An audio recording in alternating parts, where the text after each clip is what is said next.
Hello, everyone. This is the 28th episode of the Soccernostalgia Talk Podcast. As always, this is Sean from Los Angeles, and I'm joined by Paul from Shipley in England. For this episode, we start a new interview series with Brazilian journalist, sports commentator, and author Mr. Eduardo Monsanto, as we discuss the Brazilian team matches under Tele Santana starting in 1980. We aim to have a series of interviews with Mr. Monsanto as we examine the Tele Santana era as Brazil national team manager. Mr. Monsanto is a football commentator for DAZN in Brazil. Previously, he spent 13 years with ESPN Brazil. He is the author of 1981 O Ano Rubro Negro, chronicling Flamengo's 1981 Copa Libertadores and Intercontinental Cup victories. Hello, Sean. Hello, Paul. Hello, my friends all around the world. It's such an honor to be here, taking part in this Soccer Nostalgia podcast. I'm an old fan from the blog, Soccer Nostalgia, and I enjoy a lot the work you guys do on the preservation of football/soccer memories and history. So for me, it's a pleasure to be here and to bring a little from what I know from the national team, from this 1980 until 82 players. I was young when they were playing. I'm from 1979, but their stories are so big that as I was growing up, I started to study these stories. Zico is a focal point of my studies. As you just mentioned, I was the author of 1981, O Ano Rubro Negro. By the way, very good Portuguese, Sean. You're good. And the 1982 team is such a loved team all around the world. And it's curious because they weren't the winners back in 1982. But even here in Brazil, they are more cherished and loved and admired a lot more than the 1994 team that won the World Cup. But they played in 94 a pragmatical style. It's not the way that Brazilians are used to see their national team playing. So 82 was very close to the 1970 team when it comes to the quality of the game. And that's why this team made such a remarkable history on World Cup history and football history as well. So I'm glad to be here, and I'm ready to bring all the information I can to share with your fans all around the world. Thank you very much, Eduardo, and thank you for joining us. I've got to say, like Sean, the 1982 team was a huge influence on me growing up and as a young football fan. Obviously, I love the English league, but I'd never really seen football played in that way before as the 1982 team. So I'm really looking forward to hearing how that team developed from the start with you. Just as an introduction, could you just tell us a little bit about your early football memories and your influences along the way? Sure. I come from a small city in the state of Rio de Janeiro. My city's name is Petrópolis. It's a city that is very close to Rio de Janeiro, like 50 kilometers or something like that. And I come from a family. My grandfather and my uncle were huge Botafogo fans. But as I was growing up, Zico was at the height of his gameplay. He was doing such wonderful things with Flamengo and with the Brazilian national team. So I kind of betrayed my roots and I came to support Flamengo and became a huge fan of Zico's. And today, after the book, 1981, I had the privilege of get closer to Zico. And I have to say that I was afraid to interview him at first, because if he wasn't a good guy, a nice person, all my life would be a fraud, because I was such a fan. And if he was someone that didn't care about his fans or but he's the complete opposite. He's very kind to his fans. He treats everyone the same way, the nice way. He gives a lot of attention to everyone that comes close and asks for an autograph or a selfie or something like that. And so I became an even bigger fan of Zico after I got to meet him. So my early memories were watching that Flamengo from the 80s. That was unbelievable. The first team that I really got to follow was the team that won the Brazilian Championship back in 1987. That was Zé Carlos, Jorginho, Leandro, Edinho, and Leonardo.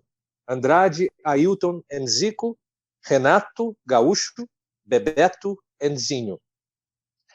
That was a fantastic Flamengo team that beat Internacional in the final, 1-0 in Maracanã, and became the national champions back then. So from 1980 until 1987, Flamengo won 4 national championships.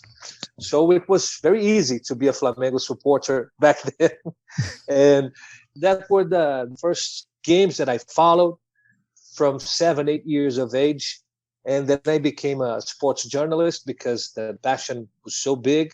I really loved football. I really loved journalism.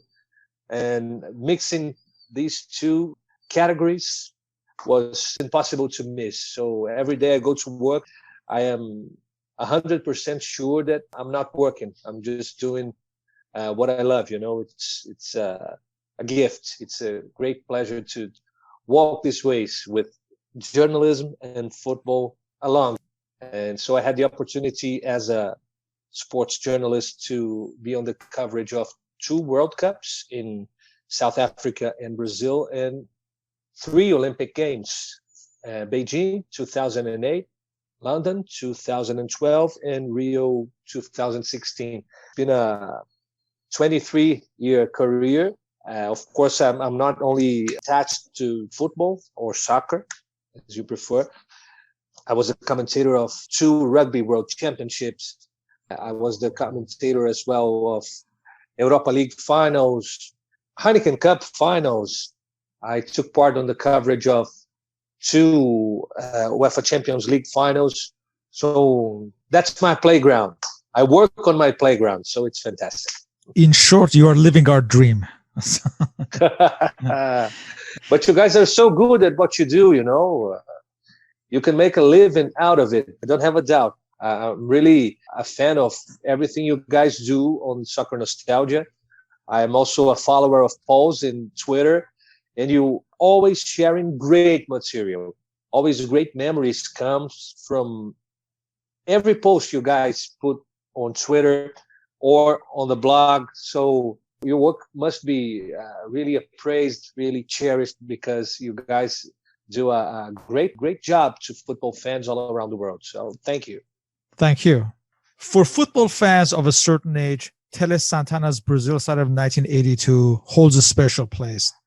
I became a football fan as a result of the 1982 World Cup, and that Brazil was at the center of it. All my passion for the game started from this reference point. Between us, myself and Paul, we have discussed our admiration for this team many times. This team is often referenced as one of the greatest teams in history never to have won the World Cup. I am looking forward to go in depth and discuss this topic that is sure to bring back good memories. It is a privilege to discuss this with someone like yourself who has actually interviewed many of the 1982 squad. But of course, we have to start from the beginning. Tele Santana was appointed in 1980 after Claudio Coutinho's reign. The late Coutinho had most famously managed a more physical and Europeanized Brazil during the 1978 World Cup. Despite finishing 4th in 1974 with Zagallo and 3rd in 1978 with Coutinho, Brazil had been a disappointment, and the more physical, and I repeat, Europeanized style had not pleased the demanding Brazilian public, still living on the glory of the Pelé years. Santana had been a player with Fluminense in the 1950s, followed by short spells at Guarani, and Vasco da Gama in the 60s. He started managing Fluminense in 1969, and as is the norm in Brazil, all his management experiences were short, no more than 2 years anywhere. He managed Atlético Mineiro, Sao Paulo, Botafogo, Grêmio, and Palmeiras prior to being appointed as national team manager. Let's jump into these matches in 1980. And Eduardo, please correct us if we mispronounce any names. So, all right, let's start the Portuguese class with the manager that came prior to Tele. indeed. Cláudio Coutinho would be something like let me Coutinho. Coutinho. It's yes, it's a little hard for Anglo-Saxon speakers because it's very Latin. Cláudio Coutinho, he was a member of the 1970 Technical Commission. He was one of the physical trainers, yes, alongside Carlos Alberto Parreira, and the main one that was Admildo Chirol. Coutinho got to study abroad. He brought the Cooper method to Brazil, and he kept on working as a physical trainer. And then in 1976, he got a chance to be the head coach for Flamengo. Flamengo had no money, although Flamengo had the biggest crowd, the biggest number of supporters in Brazilian football, and one of the biggest one of the teams with the biggest crowd in the world, not only in Brazil, but in the world. But the team was struggling, the club was struggling with debts. And Coutinho started to make a team, bringing from the lower categories, from the under 16, under 18, under 20s, and he got to discover lots of very important players from 1976 until 1980, when he assumed the job. The Flamengo wasn't very well, and when he left 4 years later, he managed to give Flamengo its first national title. And Flamengo had been looking for this title for a long, long time. So he is, for lots of old Flamengo supporters, the greatest trainer ever on the club history. So Coutinho, he was a volleyball player on the club. He played lots of sports, and he started to receive opportunities, lots of opportunities, because he was from the military, and Brazil was on a military regime. Brazil suffered a military coup back in 1964, and Coutinho, despite being a very competent, very well-prepared professional, he got lots of chances from being captain. He wasn't a sports captain, he was a military captain. Everyone called him the captain. So he wasn't a very common figure on football. He spoke very fluently, very well. He knew how to speak other languages. So it was not the guy that the players were used to work every day. So he got to manage Brazil in 1978. Brazil started with ties with Spain, Sweden, and then won the last game on the first phase and went to the second phase, where Brazil would face Argentina and Peru and Poland as well. There were 4 teams on each of the groups that defined the 2 finalists. And Brazil played well against Argentina in the Battle of Rosario. It was a very fierce game, 0-0. And then Brazil beat Peru. And it wasn't like today that games were played simultaneously on the last round. So Argentina went to face Peru knowing the goal difference they needed to beat Brazil. Brazil won the game against Poland, and Argentina knew how many goals they needed to go to the final. And the Peruvian goalkeeper, Quiroga, is accused until today of receiving a bribe to let the Argentinian goals flow. So Coutinho didn't give the world a football team as brilliant as 1982 team was. But the team was very competitive.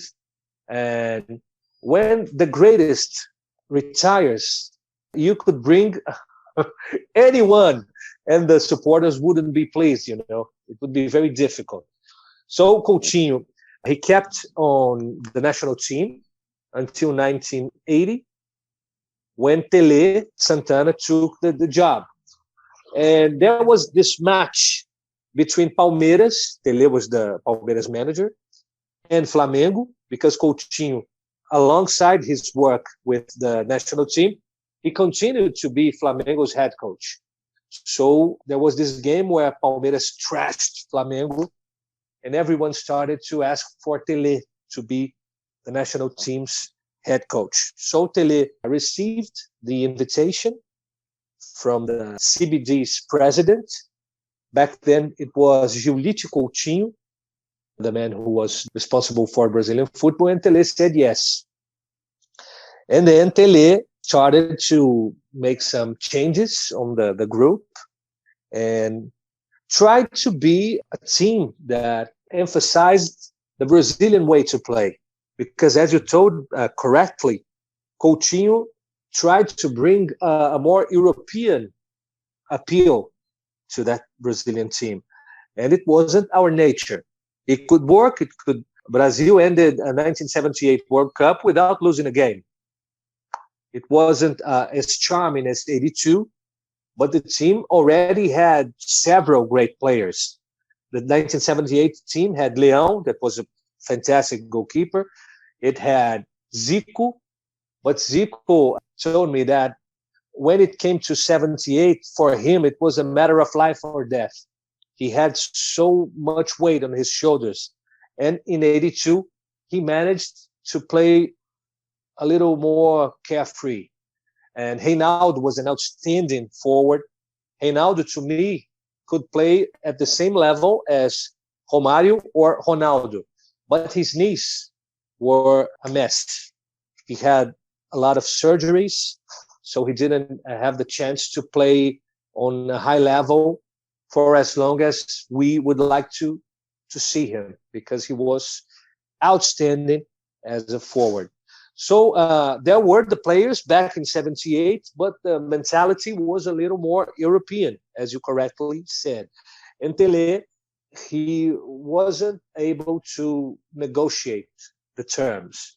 We want to play the Brazilian way. We want to play forward. We want to play clean. He was a very fierce defender of the fair play when it came to football. And some Brazilian players, Paul and Shana, I'm sure they already know this, are fakers, divers in lots of moments.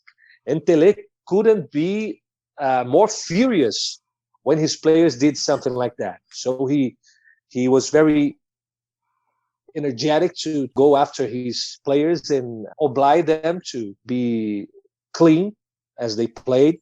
And they had the obligation of playing always forward.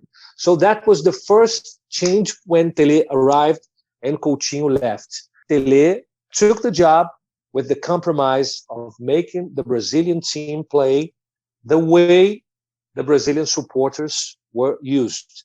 An attacking football, skillful football, and an entertaining football for everyone from Brazil and outside Brazil could recognize the Brazilian way, the Brazilian style of play. We should also remind everyone that Coutinho sadly died a year later in 1981 in a scuba diving accident. Coutinho, he was the trainer for the Los Angeles Aztecs during the year of 1981.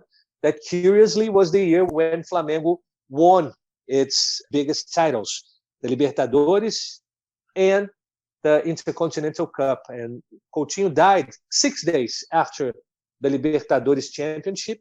I'm telling you a curious fact here. Coutinho was coming back to Brazil from Los Angeles, and the Flamengo team was coming back from Montevideo, where they won 2-0 over Cobreloa on the Libertadores final. Junior was a very good friend of Coutinho's, very good friend.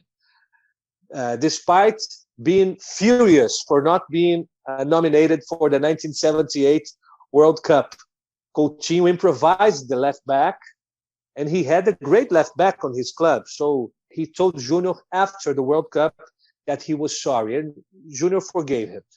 And so Junior and Coutinho arranged to meet on a club in Copacabana, the Clube dos Marimbás, a club known for its scuba diving and volleyball playing. And they met later on Marimbás to play volleyball, and Coutinho arranged with Junior to have lunch later, and Coutinho went out to scuba dive and to fish, to bring some fish for their lunch. Sadly, Coutinho managed to, I'm not sure the word in English, arpão, the bow and arrow? Yes, the bow and arrow. He got to arrow the fish, but while he was trying to take the fish out of a cave, he just ran out of oxygen and sadly passed away. So it was a death that rocked Flamengo. Flamengo was also in the finals of the state championship from Rio de Janeiro, had 3 games against Vasco, had to win only one to be the champion, and lost the first and the second, because the players were so devastated because of Coutinho's death. But you can go on, please, Sean. We start the Tele Santana era in 1980. Now, before his first official match, Brazil played 2 matches on April 2nd against a youth team and on May 1st against a Minas Gerais state team. Just practice matches. So I won't go into those matches, but I will just mention that on the first match against a youth team, Falcao played on this match. And at the time, he was at Internacional Porto Alegre. Now, I mention this because he would leave Brazil and join Roma that summer. And as a result, he was out of the Brazilian national team contention until the World Cup. And not many people realize that Falcao only played during the World Cup. Before that, I guess 1980 and 1981, he did not play for Brazil because he was in Europe. And it just shows that what a excellent player he was, that Santana decided to make room for him. But by the time of the World Cup, even though he had not participated in any of the matches in the intervening period, this just stuck out for me that he played this match, but nothing until the World Cup. It's even harder to believe, Sean, because Falcão didn't get to play with Socrates, Zico, and Cerezo until the month prior to the World Cup, because Coutinho didn't like Falcão for personal reasons. It's even today a mystery why Coutinho had resistance to Falcão, because Falcão was the greatest midfielder Brazil had. Prior to 1978, he had been the Brazilian championship in 75, in 76, and in 79, he was again the national championship. He went to the Libertadores finals in 1980, but unfortunately, Internacional lost the title to Nacional de Montevideo. So Falcão didn't take part on the qualifiers to the World Cup in 1982 as well. And he only started to play with the guys a month prior to the World Cup in Spain. So can you imagine what this midfield could do if they had a little more time together before the Spain World Cup? Because even the first match, Cerezo was suspended. He didn't play. So it's from Brazil against Scotland on that you have Cerezo, Socrates, Falcão, and Zico playing together. So it was just 4 games during the World Cup. Can you imagine what they could do if they had a little more time to bond more? So it's amazing what they could do with so little time together. This is a discussion for another day, but I heard, or someone told me, that At first, Socrates was resistant to the idea of Falcao being the national team because he had not participated in the earlier matches. But that's a story I've heard. I could be wrong. It's not. It's not true. It's not true. They got along very well, and I read this book before we chatted. This is Brasil, o time que perdeu a Copa e conquistou o mundo, by Paulo Roberto Falcão. On a free translation, it would be Brazil, the team that lost the cup and conquered the world. And Falcão, he speaks very fondly of Socrates, and he also shares a secret that Falcão wasn't at his best on the '86 World Cup in Mexico, and he was on the bench, and he wasn't happy. Of course, there are not players that like to be on the bench. So Socrates just came along and gave him he showed respect and tried to cheer him up because he knew how special Falcão was. And the atmosphere on this group was very good, although we had in Brazil something different happening back then. There was a huge rivalry between Rio de Janeiro and São Paulo. So the press from Rio de Janeiro would say nasty stuff about the São Paulo players. And the press in the same way, the Rio press would speak bad words of the São Paulo players, and the São Paulo press would speak badly of the Rio de Janeiro players because they wanted to have the players they knew best, the players from their teams, as the principal, as the main players, as the guys on the starting lineup. They didn't want their people to be reserves. So there was this dispute inside Brazil from the press guys from Rio against São Paulo and other regions as well. But inside, the players got along very well. There were one or two cases of players that didn't take very well the idea of being substitutes. Edinho, the back, Edinho that played for Fluminense, for Udinese, he was the captain for Brazil in 1986. Edinho, he wasn't happy at all being a substitute, and he was hard to deal with. He was the case that gave Tele Santana more headaches about.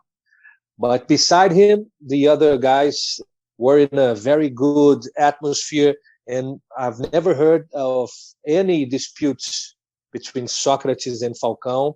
On really the opposite.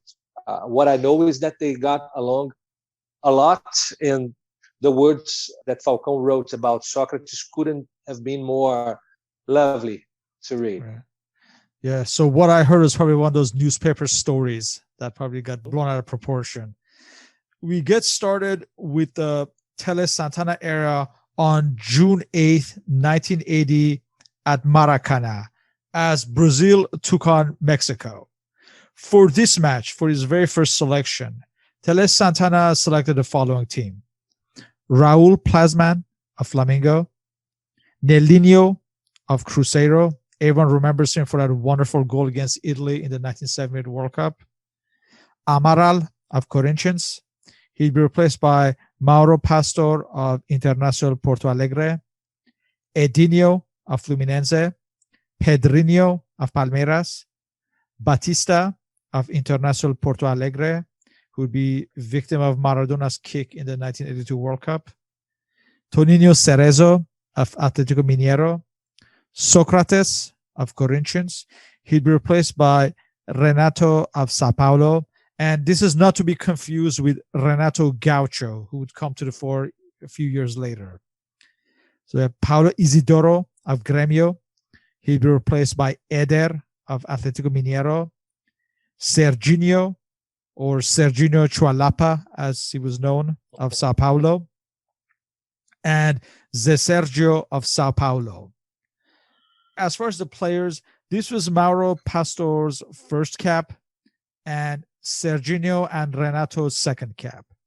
Some of these players, Socrates and others, had already been selected by Coutinho in around 1979, like Eder. So they had a few caps under their belt.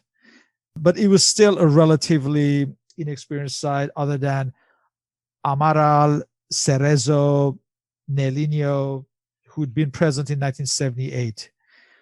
Brazil would win this match 2-0. Zé Sergio scored in the 47th minute and Serginho in the 68th minute. We see that Zico is not playing and some of the others are absent, but a good start for the first match. Yeah, you can see that the midfield has almost all the players that would be selected for 1982. And the defense, he chose some players that had lots of titles on the past, but didn't have lots of opportunities on the seleção. Raul was an outstanding player, an outstanding goalkeeper since the 60s. He was the goalkeeper from Cruzeiro's Taça Brasil Championship back in 1966. He was a very good-looking guy. He had long and blonde hair. And there was this singer in Brazil called Vanderleia that also had long blonde hair. So the supporters from Atlético, the rivals from Cruzeiro, started to call him Vanderleia. So he got really pissed, and the nickname just stuck with him. But Raul, he wasn't well known for his will to train, to practice. He was very self-assured. So when Tele got to work with him closely, he saw that Raul wouldn't be his choice to be the goalkeeper. That's curious. It's very curious to see Raul as his first goalkeeper on his work. Nelinho was already a little below his prime. He wasn't playing as good as he was back in 78 or 74, although he managed to play until the mid-80s. And the backs were Amaral, that played in 1978. Mauro Pastor was a very odd nomination for the national team because he was a very hard-playing back, but the best back that Internacional had back then was Mauro Galvão. Mauro Galvão was younger. He was probably 19 or 20 years old, so Tele wasn't really sure. There were two Mauros on Internacional, Mauro Pastor and Mauro Galvão. But the good one was Mauro Galvão, that later managed to be on the national team, went to the 1986 and 1990 World Cups, and he was playing very good football until 1998 when he won the Libertadores with Vasco. He was outstanding. Pedrinho was playing on the left back. So if Junior wasn't present and Zico wasn't present, maybe Flamengo had some kind of commitment somewhere else and the players were not free to play, Maybe it was the reason, because I don't see Tele not calling Zico and Junior to be around. Such an important match, his first one. From this first match, Edinho, Pedrinho, Batista, Cerezo, Socrates, Renato, Paulo Isidoro, Eder, and Serginho, they would make the 1982 squad. Just a mention of Zé Sergio. Zé Sergio would be ever present for like 80 and 81 years, but he would disappear out of contention in 1982. But he played most of the matches until then. Just a week later, on June 15th, again at Maracana, Brazil took on the Soviet Union. This match was to celebrate Maracana's 30th year anniversary. Can you imagine only 30 years at the time that Maracana has been around? For this match, Santana selected the following squad. Raul Plasman in goal from Flamengo, Nelinho of Cruzeiro, Amaral of Corinthians. He'd replaced by Mauro Pastor of Internacional Porto Alegre, 46 minutes. Edinho of Fluminense, Junior of Flamengo, Tonino Cerezo of Atlético Mineiro, Batista of Internacional Porto Alegre, Socrates captaining the side from Corinthians. He'd be replaced by Renato of Sao Paulo in the 78th minute, Zico of Flamengo, Núñez of Flamengo, Zé Sergio of Sao Paulo, and he'd be replaced by Eder of Atlético Mineiro in the 66th minute. And let me also quickly run through the Soviet Union lineup. We have Rinat Dasayev of Sporting Moscow, Tengiz Sulakvelidze of Tbilisi, Alexander Chivadze of Dinamo Tbilisi as well, Vajiz Kiryatulin of Spartak Moscow, Oleg Romantsev, future Russia manager of Spartak Moscow, Sergei Shavlo of Spartak Moscow, Vladimir Besonov of Dynamo Kiev, Fyodor Cherenkov of Spartak Moscow, Sergei Andreev of Army Rostov-na-Donu, Yuri Gavrilov of Spartak Moscow. He'll be replaced by Vadim Yevtushenko of Dynamo Kiev in the 75th minute. Revaz Chelebadze of Dynamo Tbilisi, and he'll be replaced by the Armenian Horen Oganessian of Ararat Yerevan in the 66th minute. And the side was managed by Konstantin Beskov. So it was a strong Soviet side who would qualify for the 1982 World Cup and of course would meet Brazil in the very first match. For this match, Zico missed a penalty kick in the 27th minute, but Nunez gave Brazil the lead in the 28th minute. The Soviets would fight back, and just before the halftime, they would score through Cherenkov in the 33rd minute and Andreev in the 38th minute and would win the match. This would be Brazil's only loss under Santana until the fateful match against Italy in 1982 World Cup. The Soviets themselves would go through a long unbeaten run, and I think their first loss would be against Brazil in the 1982 World Cup, in fact. Match against a difficult side, it seems like maybe the players were still not gelling in some ways. What do you remember from this match?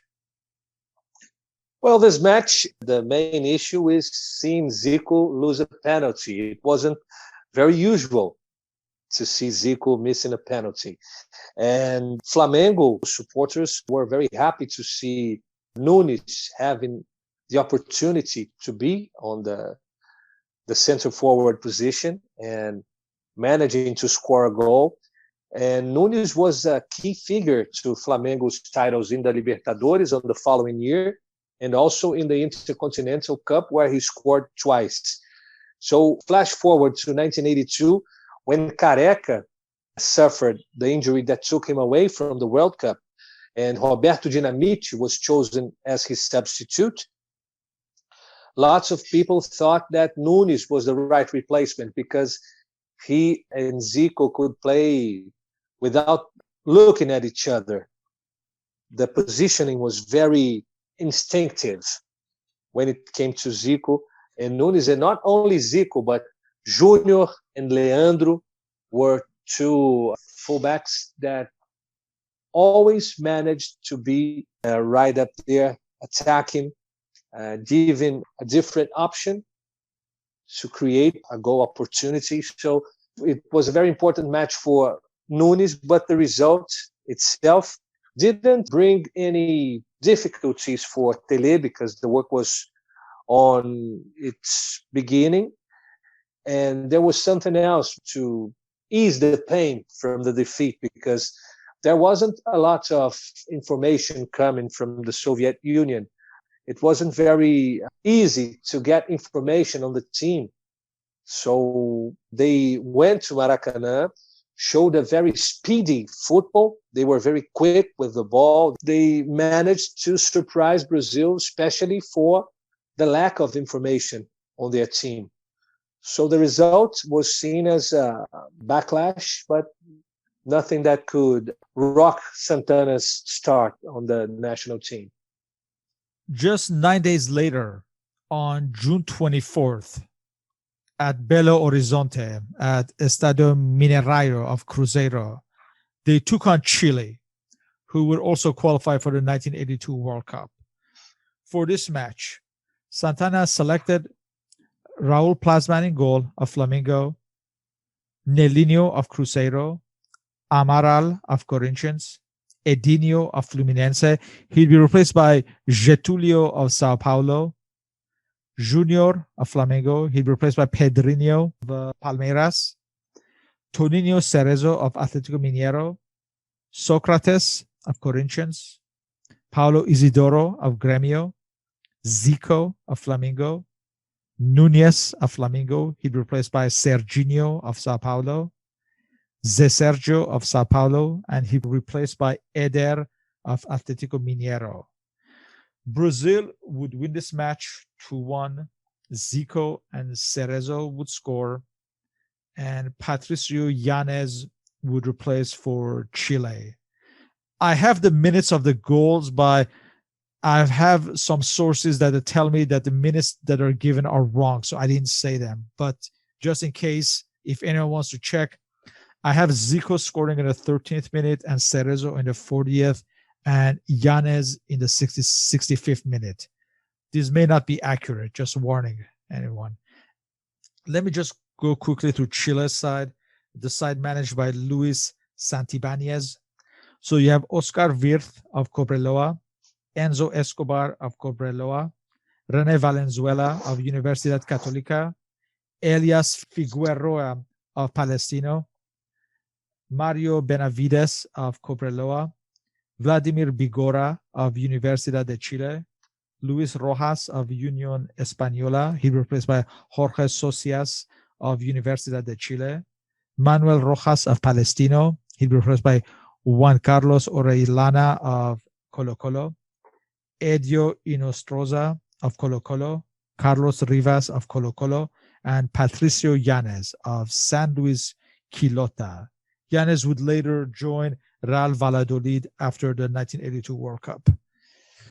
A win for Santana, Zico scoring, Cerezo scoring, that's a good sign. This would be Plasma's 9th and final cap for Brazil. As you said, already Santana was looking elsewhere for the goalkeeping position. His first cap had been in 1975. This was also Nunez's 6th and final cap. He'd been first cap in 1978. As far as Getulio, this was a recall to the national team. It was his first cap since 1976. What can we say about this match? Well, Getulio was a right back. He was a very strong marking right back.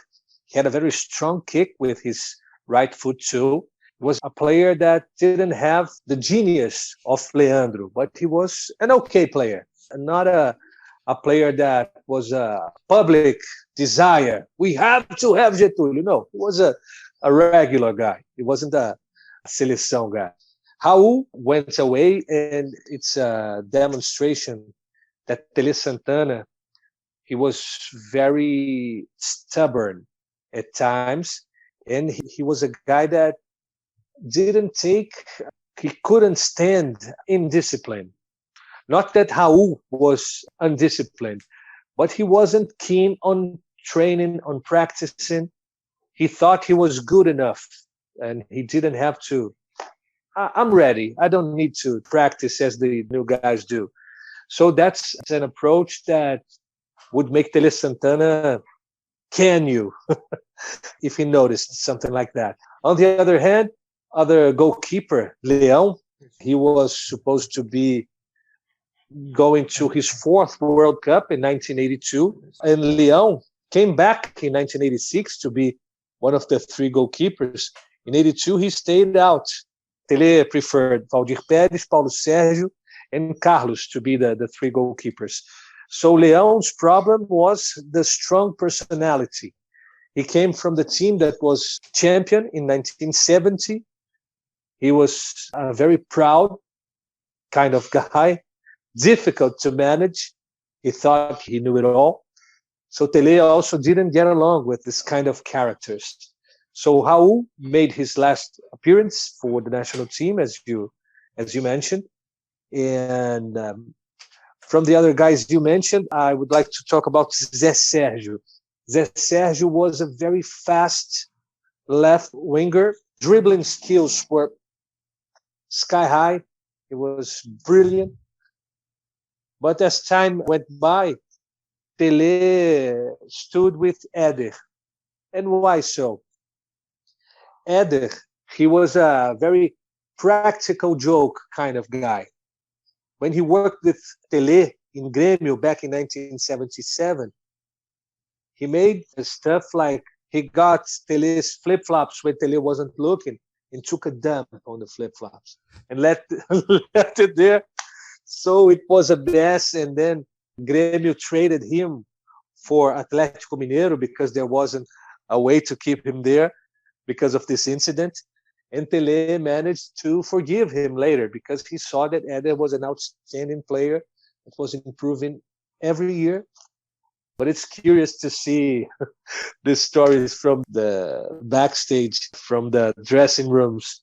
Unbelievable things happened with this group of guys. And these games back in 1980 were just the beginning of the bond that they managed to build up until 1982, where they were not a national team. They were a group of friends playing together. So it made it even more special. It wasn't just good to see them playing, but the atmosphere inside was also fabulous. Let's not forget that Eder could have potentially been the most expensive transfer at the time in 1983. He was contacted, I believe, from a team in Middle East, but his club would not let him go no matter what the price. So that transfer fell through. And later on in his career, he went from this guy that everyone wanted to this guy that people were afraid to sign because his temper was completely, you couldn't predict, unpredictable. You couldn't predict what he would do. He was a very explosive kind of guy, not only with his left foot. Santana would lose patience with him. He was sent off against Peru in a friendly in 1986, if my memory serves right. And there was a punch-up and he was sent off, and Santana just removed him from the squad. That's how his end was with the national team. June wasn't over yet, and Brazil had another match. On June 29, 1980, at Sao Paulo at Estádio Morumbi, Brazil took on visiting Poland. For this match, Santana selected Carlos of Atlética Ponte Preta in goal. And Carlos, he was one of the goalkeepers in 1978. He was in 1982. He'd be the starting goalkeeper in 1986. And he would even manage a few caps in 1992. He was an ever-present goalkeeper in the Brazilian scene. It's a safe pair of hands for Santana at this point. He was at Nelinho of Cruzeiro, Mauro Pastor of Internacional Porto Alegre, Amaral of Corinthians, Junior of Flamengo, Batista of Internacional Porto Alegre, Socrates of Corinthians. He'll be replaced by Eder of Atlético Mineiro in the 65th minute, Zico of Flamengo, Paulo Isidoro of Grêmio. He'll be replaced by Renato of Sao Paulo in the 46th minute, Serginho of Sao Paulo, and Zé Sergio of Sao Paulo. As far as the Polish squad managed by Ryszard Kuleja, you have Piotr Molik of Lech Poznan, Marek Zuba captaining the side from LKS Lodz, Antoni Zibanowski of Guardia Warsaw, Paweł Janas of Legia Warsaw, Hieronim Barjak of Lech Poznan, Leszek Lipka of Wisla Krakow. He'd replaced by Janusz Szybis of Slask Wrocław, 82nd minute, Piotr Skrobowski of Wisla Krakow, Kazimierz Kmiecik of Wisla Krakow. He'd be replaced by Henryk Milošević of Legia Warsaw, 74th minute. Adam Nawalka of Wisla Krakow. He'd be replaced by Vladimir Cholek of Stal Mielec in the 70th minute. Grzegorz Lato, the top goal scorer in the 1974 World Cup of Stal Mielec, and Stanislav Terlecki of LKS Lodz. And I apologize in advance for if there are any Polish listeners. I'm sure I mispronounced many of the names. So you did a good job, Sean. Anyway, so for this match, Lato gave Poland the lead in the 7th minute. Zico would tie the match in the 52nd minute. The match ended as a 1-1 tie. This was Carlos's first match for the national team. As far as Nelinho, this was his 21st and final cap. He'd been capped as far back as 1974. And like you said, his standards were probably slipping, and Santana was looking for a younger alternative in time for the 1982 World Cup. This was also Amaral's 40th and final cap. He'd been first cap in 1975. This was Mauro Pastor's third and final cap. Like you said, he was not looking like the finished article as far as the national team. So defensively, you can see that Tele Santana starting to make some changes while maintaining most of the midfield and the striking positions for the time being. Poland were missing Boniek and some other stars, but still they were a fairly decent side at the time and would finish third in the 1982 World Cup. It was a tough team to beat, and even though at home I would say a 1-1 tie against such a side is a satisfactory result. What was the press's reaction? Well, everyone knew in Brazil back then that the Poland team was a very competitive one. Lato did a huge impression back in 1974, so everyone knew that that guy wasn't there to mess around. They had lots of good players, a strong midfield. So in Brazil, people knew that it wouldn't be an easy game. And they also had in mind that Brazil was on the verge of building up a new team. So this game was kind of a conclusion to Tele that Nelinho wouldn't be on his prime to go on the qualifiers, that Mauro Pastor wasn't the guy ready to be there.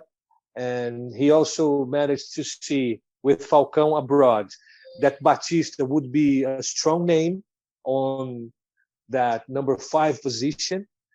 And he made a bet on the São Paulo team ahead, using Serginho and Zé Sérgio together because they were playing along from years.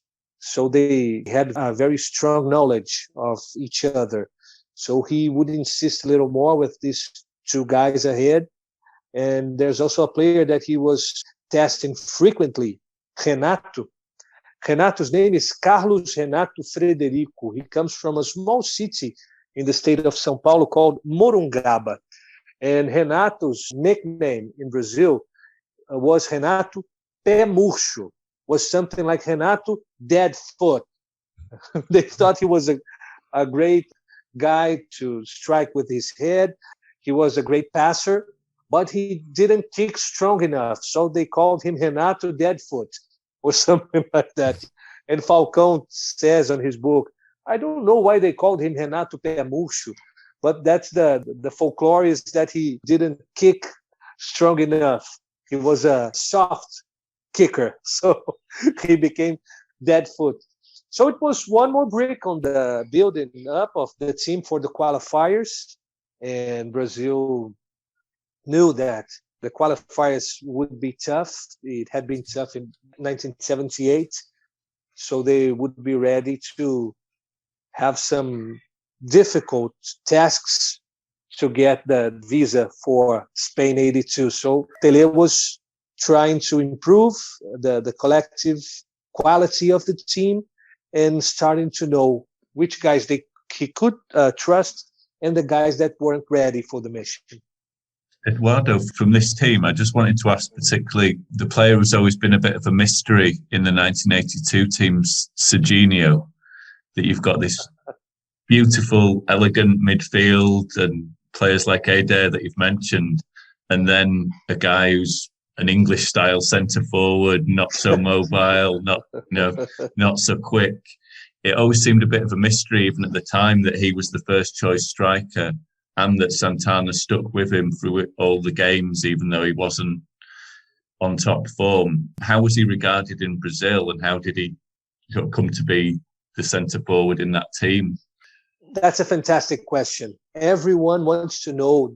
There was this classical music midfield, and when it comes to the violin player, there's this guy with a machine gun or something like that. He didn't fit the team's style. But who was Serginho prior to the World Cup? Serginho is, until this day, the main goal scorer of São Paulo Football Club's history. He made more than 200 goals. He was very aggressive inside the penalty area. He used his elbows a lot. He would impose himself physically against the backs. He was very feared by the backs all around the world. But the thing is, Tele Santana wanted him to play in a cleaner way. He wanted him to be not as much violent as he had been until then. And there was something funny that happened with him, with Serginho. He just got a telegram from General Figueiredo, Brazil's president, telling him that he was going in the right way. He was playing in a cleaner way. He was making Brazil proud. But the thing is, he didn't know how to play any other way that wasn't being a fierce guy inside the penalty area. He used to be Falcão's companion on the concentration. The main thing with his way of playing, he used to use his hands a lot to push the defenders away. And he was advised not to do so in the World Cup because the referees would be very wise about this kind of situation and he could be sent off. So he retracted himself. He missed his main way of playing, his main characteristics. So he couldn't play the aggressive way that he played in Brazil. He lost his personality. So that was something venomous for him to do a great World Cup. And the thing is that the center forward that would play, that would suit the best the 1982 team was Careca. Careca was only 22 years old, 21 actually, when he had this problem that took him away from the World Cup. He already had been the Brazilian national champions with Guarani, a small team from Campinas. It was the first time that a team that was not from a capital city in Brazil won the national championship. And Careca was the main player. He scored goals any way you can imagine. He was an amazing forward. But when he went away, he went back to Brazil because of his physical problem.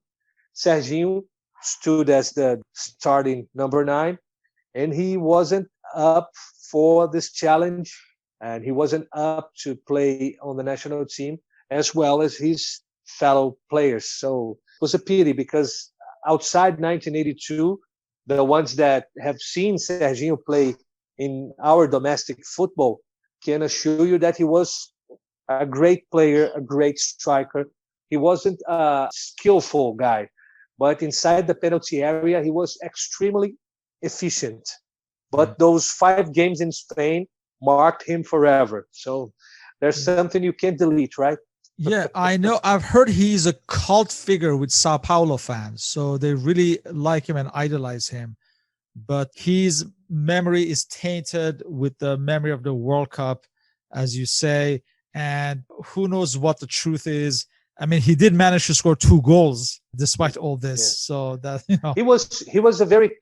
He had this crazy temper, his crazy mood on the pitch.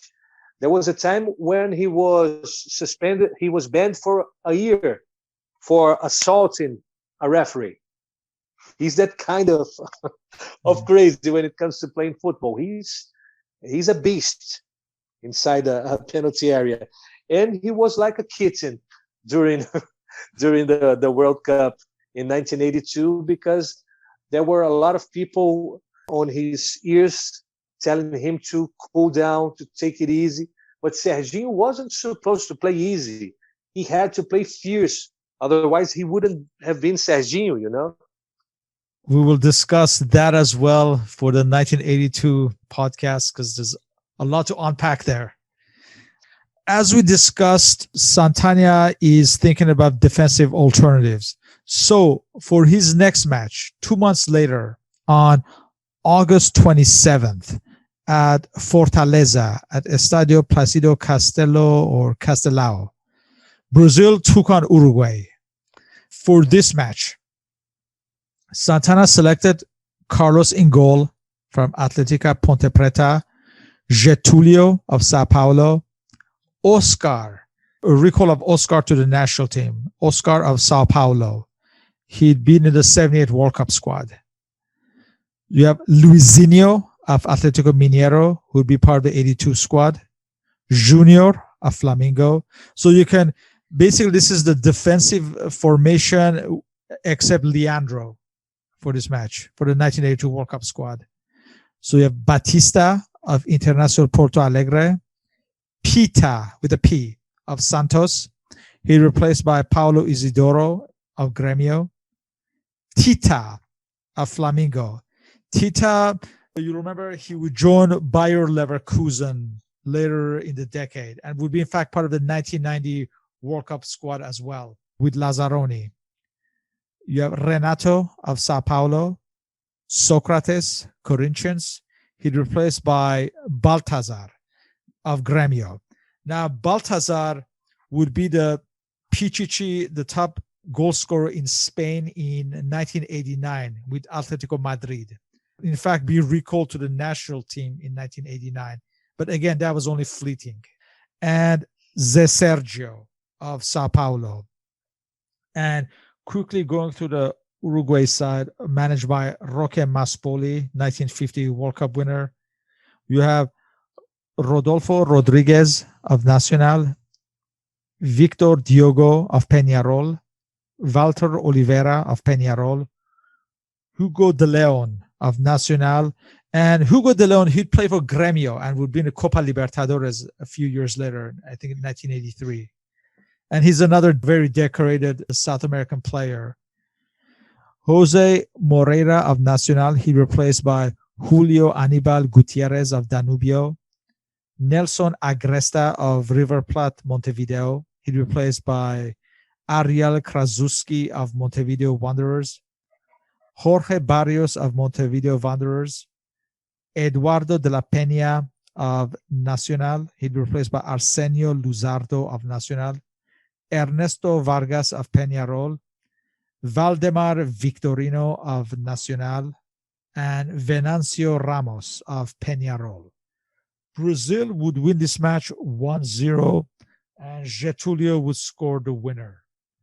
So for Luizinho, Pita, and Baltazar, this was their first cap. For Oscar, this was his first cap in over a year. I think he had last played in the year before against Bolivia.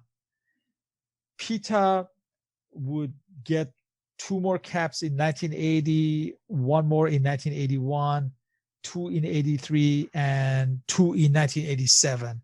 So he had a sporadic career with the national team. For Baltazar, this would be his only cap in this year. He'd gain 2 more in 1981. And as said previously, he would get 3 more in 1989 when he was top goal scorer with Atletico Madrid. He also would be out of contention. So he also had a very sporadic career with the national team. But the takeaway from this match is the defense, with the recall of Oscar and Luizinho joining Junior. For this match, Zico is missing and Cerezo is missing. So you have the likes of Pita, Tita, and Renato starting. A win against Uruguay is always good news for Brazil. They would meet again a few months down the road in the Mundialito, but that's another story. What was your takeaway? Well, the games against Uruguay are always very tough, very surrounded by histories and ghosts and everything else. So a win against Uruguay is always very important for the Brazilian national team's selectioner. So Tele was very pleased with the result. And the guys that came back to the national team on this opportunity, Oscar, he only was away from the national team because he spent some time with the New York Cosmos. So he came back and he was very strong when it came to crosses, corners, He was very strong on the airplay. He wasn't as good when he had to start the game from the back. This was Luizinho's specialty. He knew exactly how to move the ball with quality from the defense for midfield or the attack. So they two would combine in a very special way. That's why Tele, from this game on, he saw that the way Oscar and Luizinho matched, the way they combined so well. So he couldn't find room for Edinho to be on the starting lineup. From this day on, it was very clear for Tele that the two would form a very good pair on the back. And ahead, when we go to the midfield or the attacking lineup for this game, there are two guys that made an impression. Pita, with a P, he was a very skilled player. He could take free kicks very well. He dribbled a lot. He was very clever. He made extremely unexpected passes. He saw what no one else saw. He could see what no one else could see. So he was a player that was a little below Zico. It was amazing.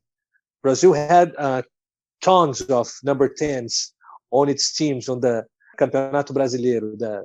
Every team had a great number 10, and Pita was one of these players. You know, he was amazing with Santos, outstanding with São Paulo later.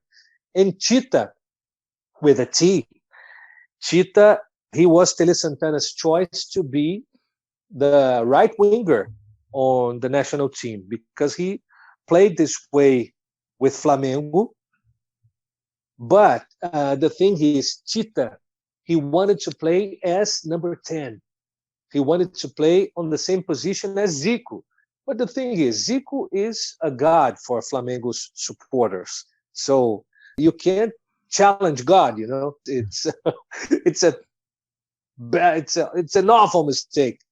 So Tita could have been on the starting lineup in 1982, and for a vanity issue, I believe, because he could have been so important playing on the right wing, he didn't want it. He wanted to be at the same position as Zico, and he told Tele Santana that he would only be available to challenge, to fight with Zico for a position back there. So that's not the kind of move you try with Tele Santana and you can get away with it.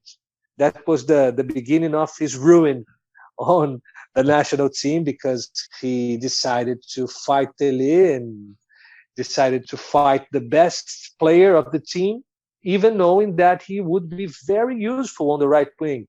He, with Zico, won everything possible with Flamengo playing together. So when this vanity issue came along, unfortunately for him, it was the end for Tita on the national team. One oddity I noticed from all these matches that are played in Brazil, every referee is Brazilian for all these matches. Because obviously in the rule books, a referee has to be from a different nation only if it's an official match. Regardless of that, even in friendlies, most nations would include a foreign referee just to be fair. But I notice all these matches, it's a Brazilian referee. Is it because they're just not official matches? Like, wouldn't other teams protest or they just didn't care? You know, Sean, in Brazil, football/soccer cannot be separated, cannot be divided from politics.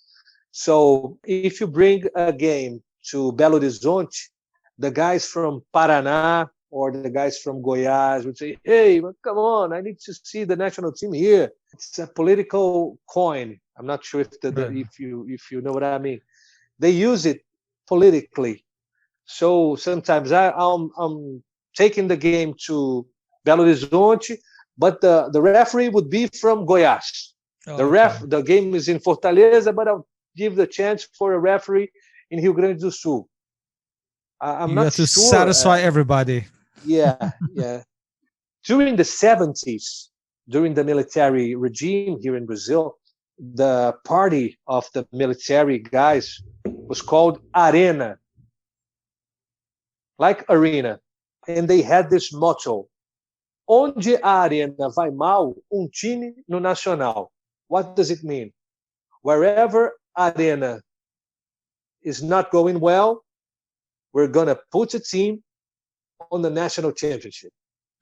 And they started building new stadia in places that were not supposed to have stadiums as big as those that were being built. So politics and football in Brazil are almost the same thing. So I'm not sure if it's a political reason to put sugar in someone's mouth that didn't receive the match. But I'm not sure. But that's the reason that seems more plausible for me.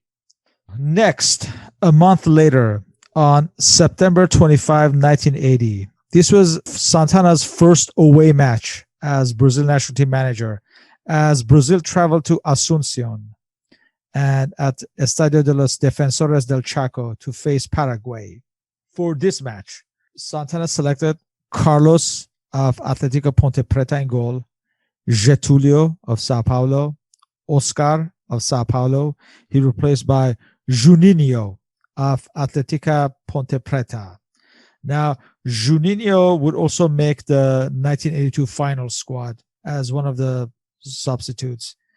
You had Luizinho of Atlético Mineiro, Junior of Flamengo, Batista of Internacional Porto Alegre, Toninho Cerezo of Atlético Mineiro, Robertinho of Fluminense, Zico of Flamengo, Socrates of Corinthians.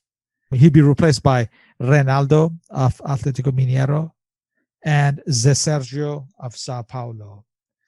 For Juninho and Robertinho, this was their first cap. Juninho, this would be his only cap in 1980. He would gain 3 more in 1981 and would be reserved in the 1982 side. Robertinho, this would be his only cap for this year. He'd get 1 more cap in 1981 in the famous 6-0 win over Ireland. As far as Reinaldo, he'd get 2 caps in 1980, both against Paraguay. He'd be capped throughout 1981, but dropped for 1982. But he would be back again in around 84 and 85. As far as this match, Brazil won 2-1. Benitez scored for Paraguay, and Reinaldo and Zé Sergio scored for Brazil.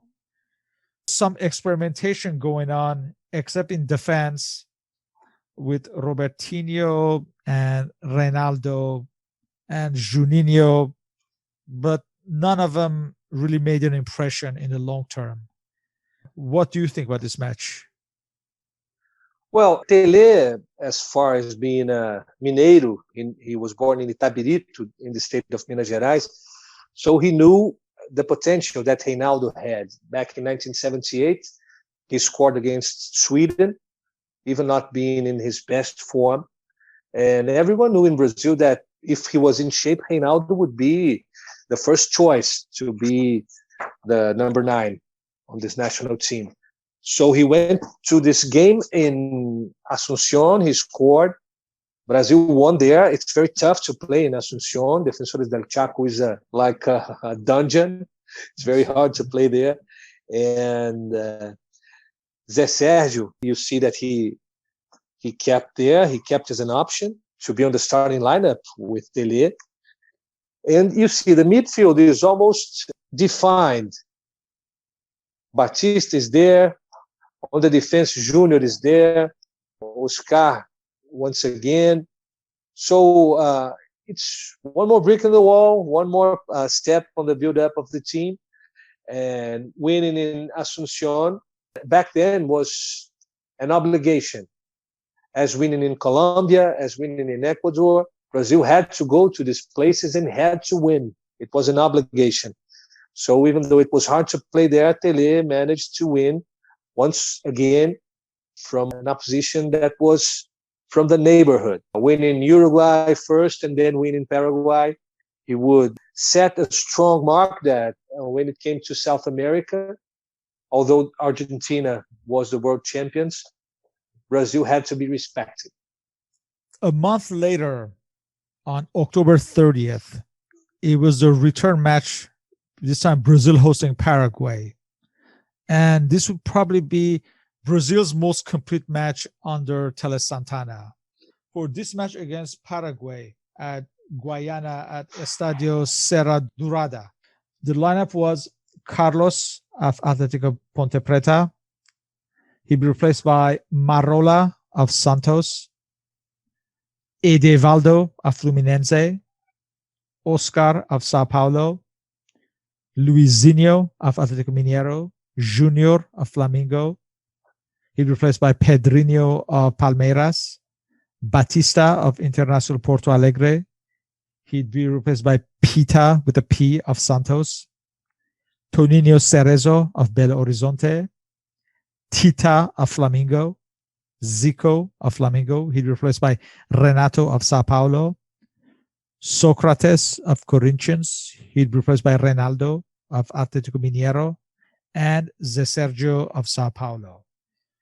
For Marola and Edevaldo, these were their first caps.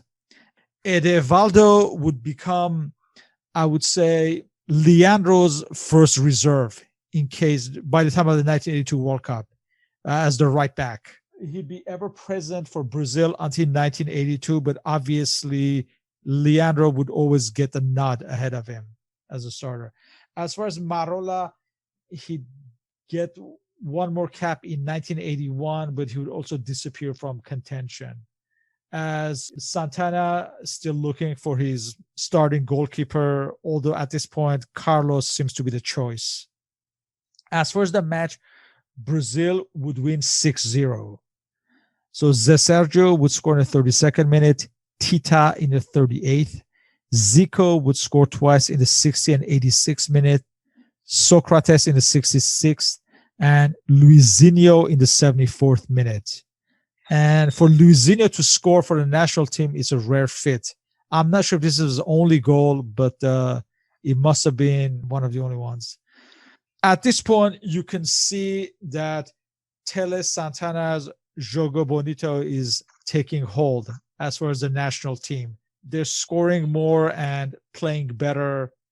It seems like his ideas are taking hold by now, almost a year on the job, or maybe 5 months, perhaps, as far as matches. I'm sure the 6-0 win must have pleased everyone. Yes, the collective identity of the team already has the fingerprints of Tele Santana. It's an attacking team. It's a team that doesn't satisfy itself with a goal or two. They keep on attacking. They keep on looking for more. And that's the kind of football that the Brazilian people like. So it was a very important result to show that Tele had already found the way to build this national team with his fingerprints, with his style of play. And some of the players were already showing that they wouldn't leave the team anymore. You could see Junior, you could see Zico, Socrates. Zé Sergio was with a very strong personality playing for the team. And Luizinho on the back. These guys were showing Tele that they were intending to stay on this team and they wouldn't go anywhere as long as Brazil kept playing this way. So we come to the final match of the calendar year. This was most likely a preparatory match ahead of the Mundialito at the end of December, early January. So this match was on December 20th at Cuiabá at Estadio Governador José Fragelli. So this was against a visiting Switzerland side. For this match, you have in goal João Leite of Atlético Mineiro. This was his first cap for the national team.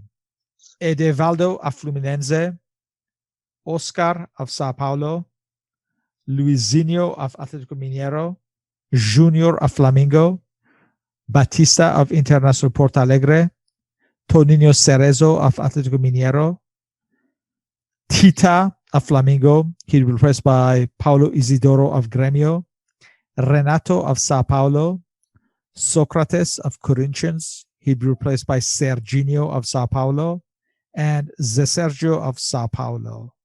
And I'll quickly go through the Switzerland side.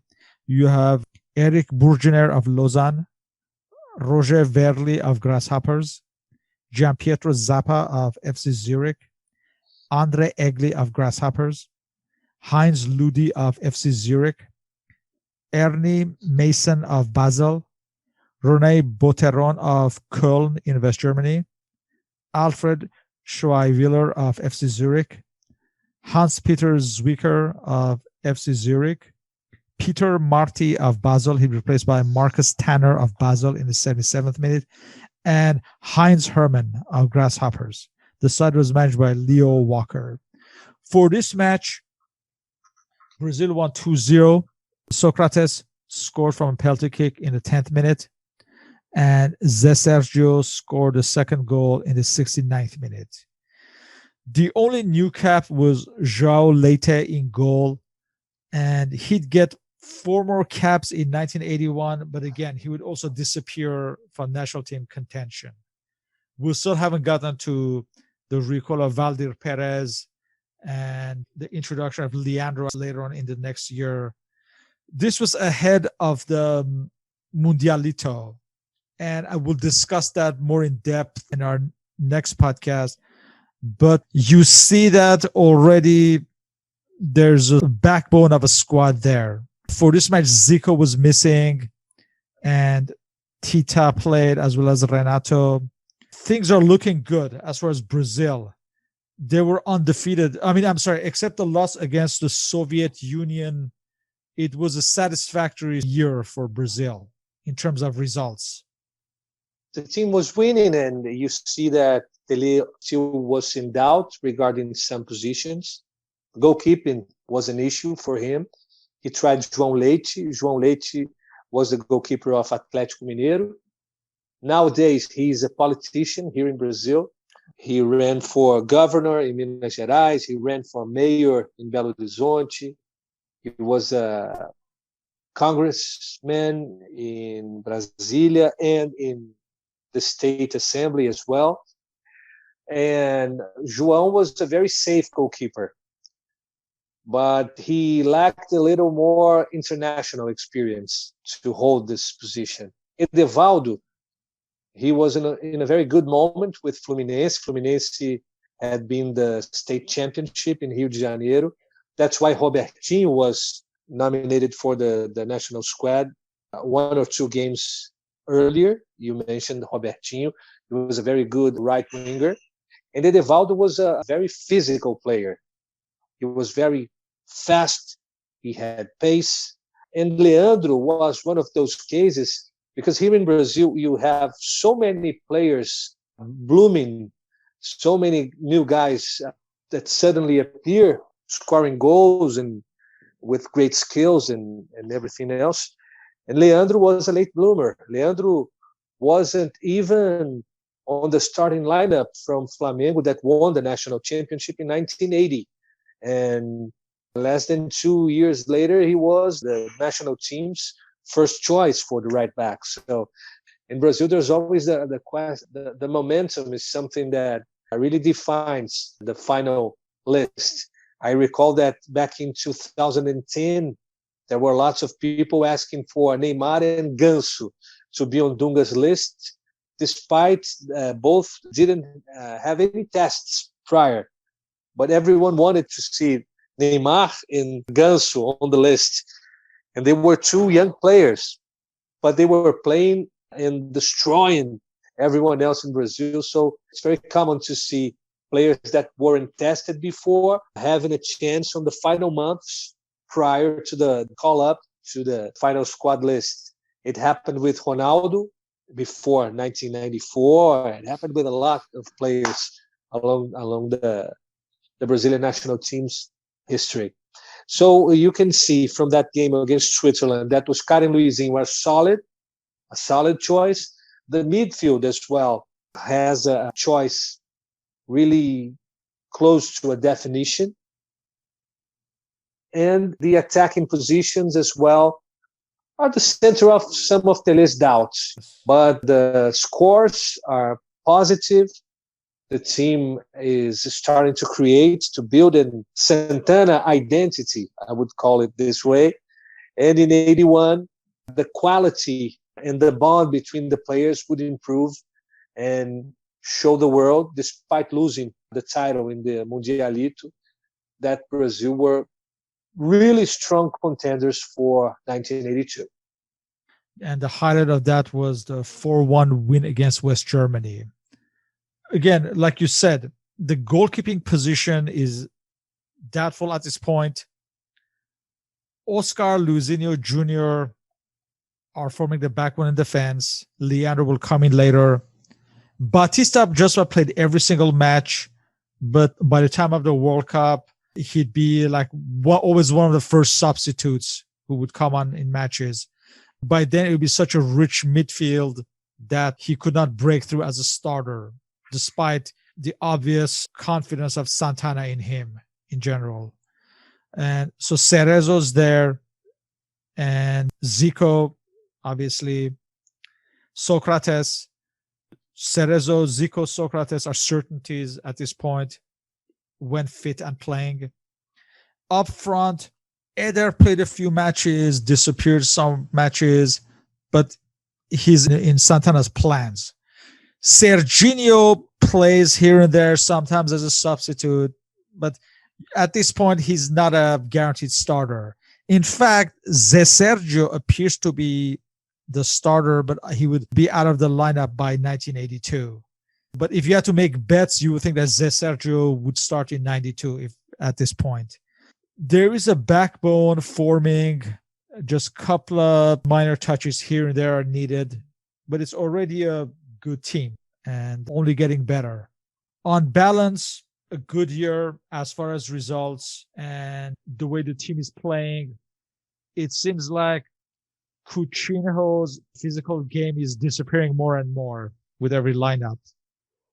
Probably after the qualifiers in 1981, Brazil is already being, and we'll get this on our next podcast, the tour of Europe, the successful tour of Europe in the summer of 81. By then, everyone was thinking Brazil is going to win the World Cup. There's a lot to discuss until then. So what's your general takeaway from this year? Well, Sean, the way I see it, Tele, in just a few months, managed to give the Brazilian team the style of playing that the Brazilian fans wanted to see.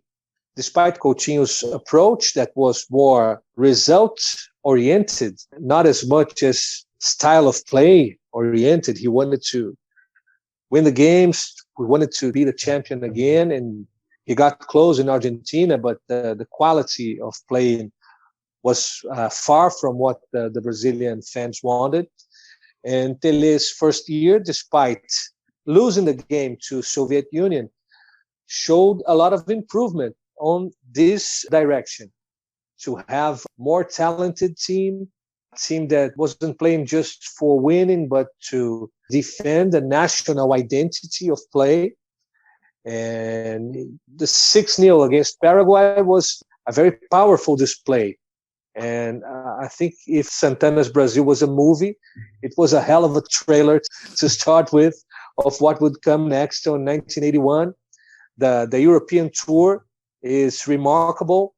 And the games played in the Mundialito are also unforgettable. So when we talk about 1982, of course, the 5 matches on the World Cup are what people remember the most. But these games in 1980, 1981 are also a very important part of what this team meant to the world of football, and not only the football in Brazil, because it showed the whole world that it was possible to win matches, and at the same time, you could play entertaining football. So that's the main thing about this team. Guardiola always talks about the 1982 national football team from Brazil says it was an inspiration, and it's easy to see why. Possession of ball, attacking football, attacking-oriented football.